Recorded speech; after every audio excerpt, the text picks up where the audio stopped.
why was the red crayon book prior to RSHE The red crayon book is nothing to do with gender identity. So it's a book about being yourself. So, for example, it talks about how a crayon, there's a blue crayon and it's got a red wrapper around it.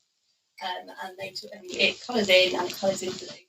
And people keep saying to him, you should be colouring yourself. So it talks the sort of things that children came up with. It's a bit like when I feel like I should play football because all of the other children like football and football's cool. So I feel like I should be a person who plays football and I pretend to like football because everybody else does. Have you read the reviews on everything on Amazon, on all the different reviews, and also on the publisher's website as well? I can't say that I've read all of it. It does quite clearly say that it's a resource to teach about identity, including. She felt deeply uncomfortable in that lesson. She wrote the name of the book on her hand because she was like, this feels like basically fake, and like you should actually just be comfortable in yourself wherever you are. And it's not. I don't think it is a red crayon with a blue wrapper. I think it is a full-on red. It's not about actually being mislabeled. I think you could take any book and you could teach transgender, you could teach gender identity through it. That isn't how the book was used in our lesson. That wasn't how it was taught. I've looked through the planning, I've spoken to the teaching team. That wasn't how it was taught. It's like saying I could go into a room and look really happy, but what's going on inside is I'm feeling sad. And it certainly wasn't a lesson where teachers were standing there saying this could be a male crayon, but it's actually identified as a girl. That's not the context of the lesson. And there may be some bodies who use that with an agenda or who use that in a certain way to promote their way of thinking or to back up, but that's not how it was used, and that's not what the planning says. And I've looked at the planning, there's no reference to identity or gender. So it was a PSHE lesson about being comfortable with being yourself. So it was about not the same as we said, don't judge a book by cover.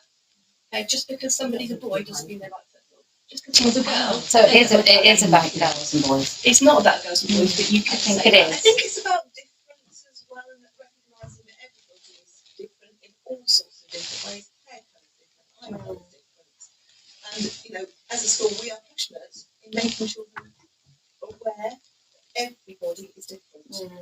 And that's in all sorts. I'm just going to revisit, because when you first said about the book, you said that some people, and then actually when you just reiterated, you probably leaked inadvertently that it was boys' expectations and girls' expectations, and that book and very frightening displays of outside of all over the school. That book is about transgenderism. It's not woolly. It's about transgenderism and gender identity, and it's about a label, and it's about assigned female at birth, and it's about the crayon being the real person. And so I think there's a list. It feels disingenuous as an outsider sitting here listening to you speak. It feels dishonest, actually, quite frankly. That might be your interpretation. I can tell you that is not the intention. How did the book get into the school? Part of the No Outsiders curriculum. No Outsiders, which is queer theory. You do know that, don't you? No, it's not. It's about the man who invented the whole No Outsiders program and took it into a school, predominantly Muslim school. He wants to queer the classroom. He wants the teachers and the children to have a sexual identity. Now, if you don't know that, I suggest that's something that you look at, because, sorry, I haven't finished. If you don't know that, you really need to read up.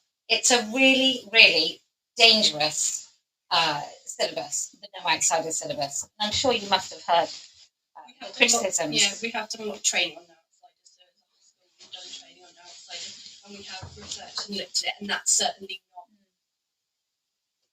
not how it is presented, and that's not. It's absolutely not about. Why the rainbows? Why the rainbows? Why have you got a massive rainbow as you just get into the school? It's about celebrating. Celebrating what? Difference? Any difference. What a rainbow is about celebrating difference. Rainbow can be used in many contexts, and you can interpret things in many ways. What do you think the No Outsiders rainbow is about? come on, Yeah, I mean, ladies. the thing is, this conversation isn't about outsiders. This conversation It is, because this is what you're informed by. This is why that book is in your classroom. This is why it is about gender identity. And we are in there outside the school, and we went out to consultation of 2020, and that Come on, people ladies. coming into our school. Do you know? Would you tell a child that a woman had a penis in this school? If her daughter asked you, "Hey, miss, do women have penises?" How would you respond? Okay, can a boy be a girl? Can I change into a boy? How would you answer it? We would be discussing with our teachers very openly about the kind of responses, and we would be very mindful of not causing any offence. Okay. I'm sure that you were responding. Okay, so I'm a little girl in the classroom, right? Equality Act 2010. Which So that's our would inform you what? protected characteristics. You think a 10-year-old is protected as a boy if they're a girl? The protected characteristics. Gender reassignment. Gender reassignment doesn't mean a little girl in the school, age 10, being a boy. Gender reassignment means that you have a pathway to transitioning, whatever that may be. Within school, the consultation will be going, the consultation will look at this, but that isn't something we touch within Key Stage 2. We don't touch So you don't answer questions in that classroom. So if somebody says, "Oh, I like the crayon because I like football and I'm a girl, maybe I could be a boy," you're saying that wouldn't come up? I'm really fearful that either you haven't got the cognitive skills to examine the syllabus that you're teaching, or you're both being really dishonest. That's my feeling. Walking into that school and seeing a massive, great big rainbow, and then you saying different. That isn't the No Outsiders program, predominantly because it's a gay man who is into queer theory, big fan of Foucault, which is a paedophile apologism within those series, which I'm sure you're familiar with. That's why he wrote that. Our school do not use it in that way. Our school use it to celebrate difference and to get children thinking about all sorts of differences. It's not to promote one particular ideology. So if there's a girl in the classroom who calls herself a boy, and for some obscure reason you would go along with that, are other children expected to use he, him pronouns? I've asked that since my first email. I've asked that, it doesn't want to, but she wants to correctly sex somebody. Will she get asking her not to? Really? Because that's class of discrimination under the 2010 Equality Act. You would tell a child to lie about somebody's pronouns. You can roll your eyes at me and it's very rude. I'm going to ask you again. It is a lie. It is a lie, and the thing is, I brought up both my girls to be very aware about when you see something, you say what it is because of safeguarding, because of sexual abuse in my family. So actually, it's really important that they can label the parts of their body correctly. They can say when they see a male that it's a male, and they will not get punished for that, or be coerced or compelled with their speech to use incorrect language. So I'm really concerned about that, and it explains why I've not had that answered in any of my emails. What would happen if you sexist somebody and it's not, going along with their belief, and it is a protected belief? It's in that Paul Stater case, the first one I put in the very first email I sent. Actually, it is a belief worthy of respect in a democratic society, and that's been found in a court of law. So therefore, belief that that's a man or that's a woman is worthy of respect, and therefore should not come under any kind of punitive consequences. That's my big concern. Is actually you've got this big conflicting agenda. You talk about the Equality Act 2010. Sex is a protected characteristic, and so is that belief. That belief I just said about believing that men can't change sex and women can't change sex. It's a protected belief. So you've got this conflict brewing in the school. I'm very concerned that you guys aren't ahead of it. Let's ask if you have any other teachers. Yes. And that's what I said, and that's what I sent back in my letter of complaint. Can I just ask how you would deal with that then? If the girl says that's a boy, how would you deal with it? We can't be pulling aside and just explain why he might be hurtful. But my children are allowed to be hurtful. They shouldn't have to. They shouldn't have to adjust their reality because of somebody else's feelings, because of their own beliefs. Why should they have to then change their beliefs? Because you'd never be disrespectful. My girls are very tolerant, very respectful. You know my girls. They would never ever, be rude or bullying or taunting. But if they correctly refer to somebody according to their biological sex, are you telling me that she'd be reprimanded for that? That it would be the same as if someone was overweight. You could correctly say to them that they're fat and that they might be overweight. But I don't refer back. I don't say, oh, that fatty over there, do I? I say her over there, or him over there. So why would I then use an adjective as a pronoun? I wouldn't do that. So Meredith would be correctly using sex-based pronouns, not as an adjective, but as, and it's really important for her boundaries and for understanding that actually her perception of reality is correct, and it is based in reality and science, and it is based in biology, and it's based in research, and it's based in intuition and evolution. And actually, I need to know that you guys have got her back with that. So this is a specific point that we can then discuss further within senior leadership. Yeah, I really need to get the answer to that in this meeting. I'm just quite afraid that you would be telling children that actually was a boy. Would you? I think that's not the conversation. It absolutely is, because you've got safeguarding lead around you. So I'm asking you, as a safeguarding lead point of view, not gaslighting children, I'm asking your colleague a direct question. Would you tell that child? Particularly to me, rather, because it feels like you're trying to isolate me. Not isolating, you're two grown-ups in a room. I think this lady may just be a little more diplomatic with it, but you've asserted that you would actually tell a child and you would explain that it wasn't very kind. I'm just asking, would you say that a little girl who called herself a boy, to the other pupils, would you say that is a boy? It depends on the circumstance. Okay. If we've got a child with male and female body who identifies as a different, if they are asking us to be referred to as he or she, then that is the guidance. And this isn't our personal viewpoints. This is the guidance we get as teaching staff.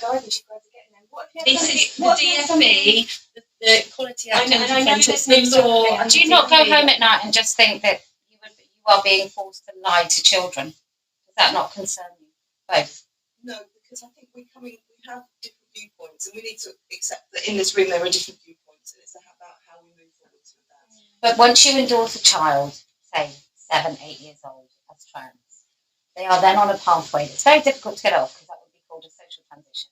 And what you do as safeguarding leads, so-called, is you would encourage it, endorse it, you would then reinforce it, and then what you're looking at? You're looking at breast binders, double mastectomies, maybe you're looking at phalloplasty, you're looking at infertility, and a lack of sexual function. So I'm just... that is research based. You can look at well, I'm sure both of these ladies know. I'm just curious as to how... To just make it really clear, we are safeguarding. That is a role in school, it's a role we take exceptionally seriously. Right. So endorsing... I need to not be offended by that. Okay, well, you can be offended. I don't mind. This is my role, and it's I'm saying that once you cross over the Rubicon into saying that there is such a thing as a trans child, and not only saying that and endorsing that in that child's life, but gaslighting all of the children around that child to also lie, to also claim that it's impolite to actually say that's a boy, in cases where actually being able to identify somebody's sex is very important. I am saying that safeguarding is no longer your primary concern. Your primary concern in that situation is ideology and your big rainbows all over the school. And I am really quite shocked that schools have got this bad so quickly.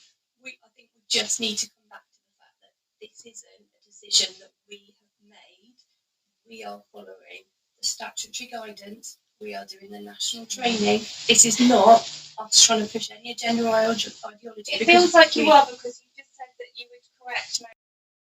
Because that is the advice we have been given. By the outsiders? No. By who? No, by the statutory guidance, by the Equality Act. They tell you to go, they tell you to The force national children training to that we compelled speech. And you've not challenged it. You would compel her speech. You can't compel my daughter's speech. I won't let you. So, I mean, what we're going to do then, you can't So I know from the emails we've got that there is somebody who doesn't believe that in the school and encounter them and correctly sex them. I don't want her getting in trouble, but I mean, it's really important that as women we're allowed to say that's a man, that's a woman. It's built into us evolutionary wise. When we're babies, we're born, we can see the difference between a female walking towards us and a male. It's like something we're born with, and we shouldn't ignore our instincts on that. I was just going to ask earlier about, so say if you had somebody within your school with an eating disorder, would you then encourage the children to then say, yes, you could do with losing a bit of weight? Like, would you then still keep going with that and still say, actually, we can see that you're massively underweight, or we can see the truth, we can see that we're going to help because this isn't about yourself? Why would you do that? Like, I really don't understand. It's a comparison, it's an analogy, it's a metaphor. So I'm just trying to get you to see my side of it and how my worries about getting the children to deny what their eyes and ears are telling them. It sounds like a very small thing, but when you think about the knock-on effect of that, if in the future then she thinks, well, I don't know best, I'll wait to be told, like, maybe my tummy's wrong, maybe I've got a funny feeling because of that man over there, but maybe it's just all in my head. I need my girls to grow up trusting their instinct and trusting their guts. And if that's not something you can support them with, I'm really concerned. Really, especially with her ADHD. I mean, she's massively into football and dinosaurs and stuff like that. And she said to me that she's already said people in year 3 are saying, "Oh, why do you like boy things?" And that's exactly what this lesson is about, and what we promote is that actually girls can be in a football team. Yeah. That actually, but gender identity isn't protected. That's a belief system. Gender identity isn't. Gender reassignment is. Sex is, and so is the belief that sex is immutable and physical and is what it is. And that's so there's this big clash. I know you guys are waiting for more advice from the Department of Education. I'm really pleased you decided to pause and stall this, but I still have big concerns about, like you say, the consequences should my children correctly sex somebody. So what I think why does that book get into that classroom? Forwards on this, I think it's probably really helpful if we could write down your specific concerns. Yeah. So we'll write those down as a note from this meeting, because I don't think we're going to resolve anything on this meeting. This is a No, I don't think we are. So Do you think you would have said that 5 years ago? Do you think you would have said to a child 5 years ago? it depends what the statutory guidance is doing, because that's what we're driven by. That's what we have. We can't just make up. Just follow orders, I guess. We have to teach what we're given by a national curriculum. We have to follow the statutory guidance because it's the law. We have to follow the Equality Act. So in terms of actually, if that's what it said 5 years ago, then absolutely. Does it concern you? Are you concerned that you have to tell children to pretend they see a boy or a girl when they're dead? You're trying to get my own personal view. I'm just asking if you're concerned from a safeguarding point of view. Does it concern you? I think it's a false question. Can I just write down? No. I'm saying that children really trust teachers. And if a teacher were to say to a little girl, that she should use different language for somebody she perceives to be male, as they are, but she had to use female language for them. As a safeguarding lead, from a safeguarding point of view, that sort of dishonesty, compelled dishonesty with that child, does it concern you? So one of your specific concerns for me to write down is that the safeguarding leads. So I'll take that as a no. I've said I'm not answering that question. What I want to do is write down. We're trying to find a productive way forward. What we don't want to do is. I need some answers. I need definitely answers around 2 things really. One, about the compelled speech of my daughter and there being any sort of consequence. So we can certainly take that back to school. Because I worry about that. Yeah, Very upset. and I understand it. So compelled speech around. And the other one was if, say, said actually I'm a boy to you guys, would you tell me? And what language you'd be using to refer to her in school? Hypothetical. This is my concern. Would you tell me? If said I want to be happy, can you tell me him? We would absolutely be having conversations with our parents. You know, we work in close partnership. The thing is with this is it's really, really getting my trust going now with Mr. Festival with that book. after I sat down with him in parents' evening, I looked at him just like this. I've done it with every single teacher. I've done it with Mrs. We're a gender critical family. Please give me the heads up before you teach anything to do with gender identity or gender ideology, please. And he looked me in the eye and he said, there's nothing planned like that for year 5. That was his words. There's nothing planned like that. That's because that wasn't the intent behind the lesson, and that wasn't what was taught in the lesson. But And I appreciate some people may have used that book in a different way to teach, but that's not how we used it in our Until school. I complained, it was planned because it's for lesson 2, week 2 of the lesson. The first thing you said round, it said we're going to talk about gender identity in the language that we use to not cause offence, etc., etc. So it was planned. I knew that at the parents' evening because he said in year 5. So it was planned. He lied to my face, and then whether or not he decided the red chrome was a good idea or not, that still happened before it was supposed to be happening. So there's several issues about transparency, communication. So No, it wasn't. I get what you're saying. I understand what you're saying about this.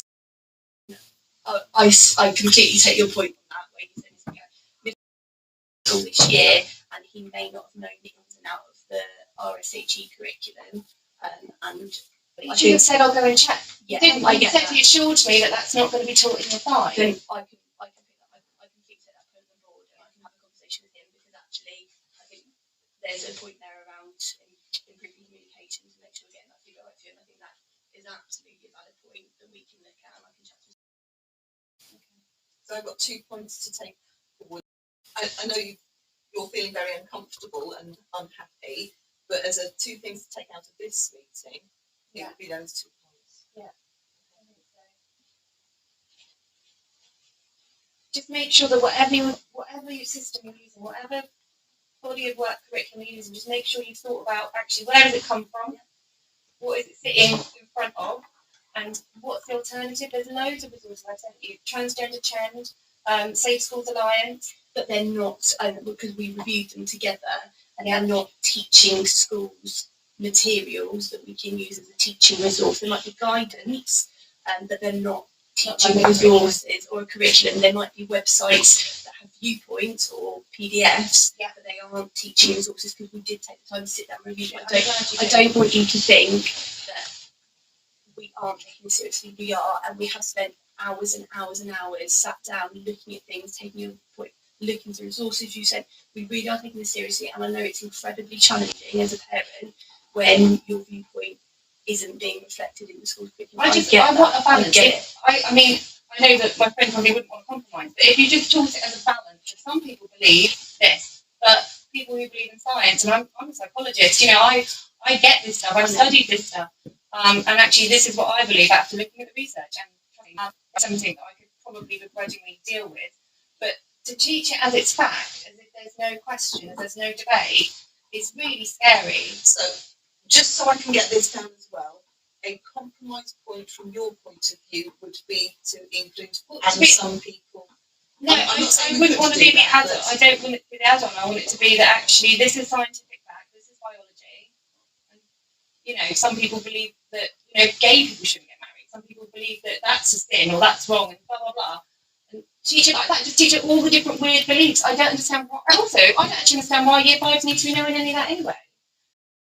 My brother is gay, and he thinks this whole gender thing is massively homophobic. Massively homophobic. You've got little gay lads, little lesbian girls, and you're saying to them, actually, you're straight. Congratulations. What it is that you're trapped in the wrong body. That's not No, that is what it is, though. Yeah, but that's the thing. You're so in. Anyway, we're going to get a massive tangent. I was going to say something else.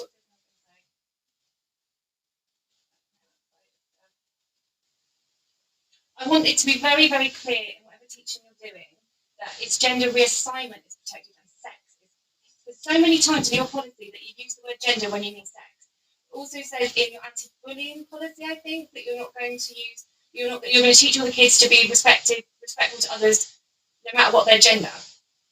I just want you to take gender out and put sex in, because sex is the actual protected characteristic in the Equality Act, not gender. Gender's not in. Gender reassignment is. So I just give me a second to write this down. So it is the specific wording. gender reassignment. Yeah, gender identity doesn't mean to be things yet. So is it also the same then everything? Hang on, I just need to write it down. I'm really Okay. sorry. I have. We need to go back and work on this. Yeah. And if we don't capture it, we can't. For me, I have acquired brain injury. I have to write this down, otherwise Okay. it won't make sense to me in a minute. So gender reassignment is in the Equality Act, but transgender is not. Okay, that's about the word. Or gender identity.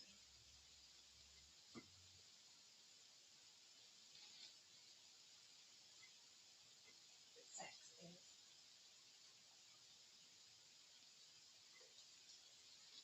I've written that down. I can come back to that now. Thank you for just giving me a minute. That's fine, it's fine. So is gender ideology the only ideology that you impose on children? Or are there other ideologies? I think it's a very loaded question. It is an ideology. We're acknowledging that. We don't teach ideologies. What we do is we go back to the frameworks and we have to teach everything that's in that framework. It's a statutory framework. And what we're trying to do with this meeting, which I think you are really allowing us to do, is look through and look at what we can do to take things forward so we can go back, we can reflect on your viewpoint. We do value your viewpoint and we do value your feedback. And we appreciate how you're working with us constructively to try and make things better for you. But obviously we're very tied by the legal frameworks we work under. We are not. The Department of Education does say that it takes no responsibility for the curriculums that you guys choose for RSHE and things like that. It does say that it's the schools just it's your responsibility. It They don't is. actually endorse and say There is a statutory This is the guidance that we have. There's statutory guidance that we have to follow, and that's so everything we do, we go back to the national curriculum, we go back to statutory guidance for relations to sex and health education, and obviously then we've got the statutory science curriculum as well. So everything that's where it comes from. So no, we don't have to follow a specific scheme, but it has to meet the statutory guidance, and that's where we get it from. I don't think it says in the statutory guidance that you have to teach gender ideology to your child. It says we have to teach LGBTQ+. But gender ideology children can't have a gender identity because they're children. But we don't have to teach about children, but we have to teach about LGBT+. Do you have to teach about female perspectives and like sex-based rights and things like that for women? That comes into the curriculum. I'm not sure whether that is key stage 3 or not, but you know, equality We have to teach. So one of the things we teach is about equality, but lots of race, all the protected characteristics we have to teach. So sex is one of those protected characteristics we have to teach around equality and discrimination.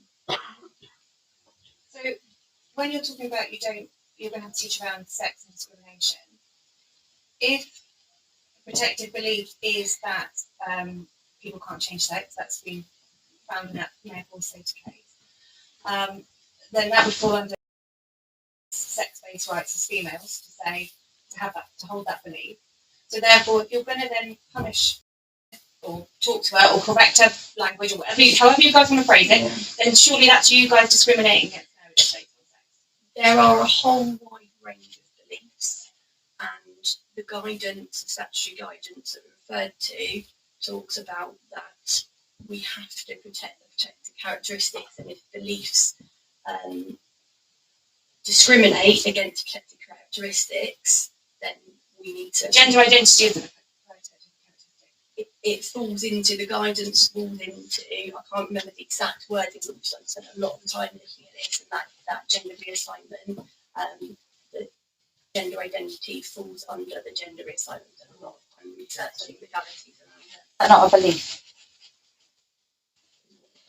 Gender identity. Is that not a belief system? Is that a real thing? Or is that a belief system? From your point of view, it's not a real thing. From other people's point of view, it is. Philosophically, is it a belief system? It's not hardwired, is it? So it's not like I'm female. And the reason I'm female is I accept chromosomes and I'm a walking female, and we can all acknowledge that. Gender identity, I could sit here thinking I'm a man. You'd have no idea. So it would be a belief system. It's not something you could. It's not. So it would be like, if I believe in souls or if I pray to Mecca. I would say that when you're looking at an overlap of where the belief systems come in, where the priorities come in, I would say sex would be way higher than gender reassignment.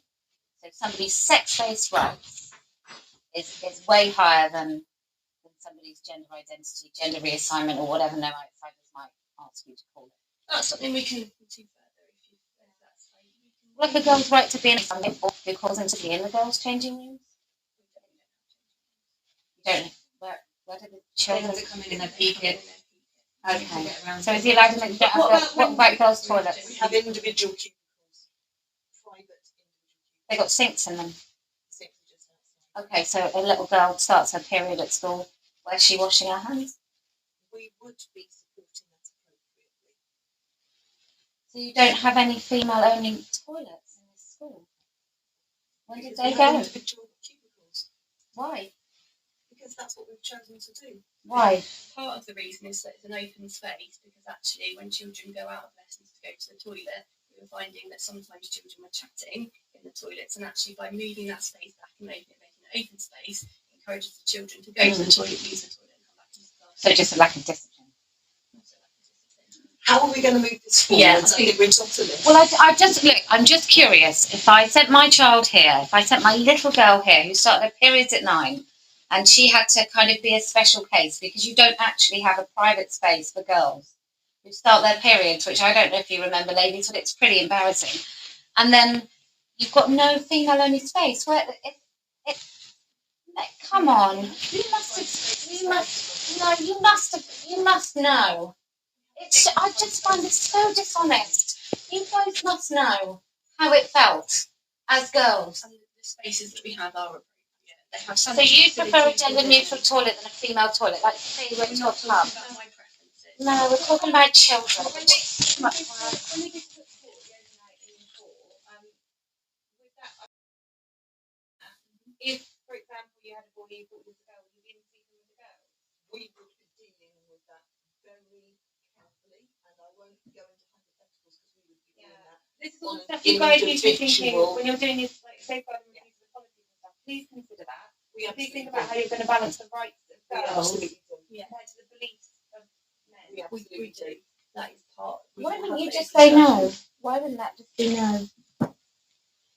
I don't need to justify that. No, opinion, and I because think- I think that's not part of this conversation.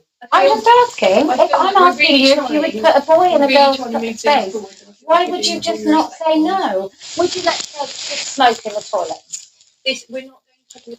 No. We're in a meeting, so I'm moving forward to support the children. So shameful, ladies. So I think shameful. calling us shameful.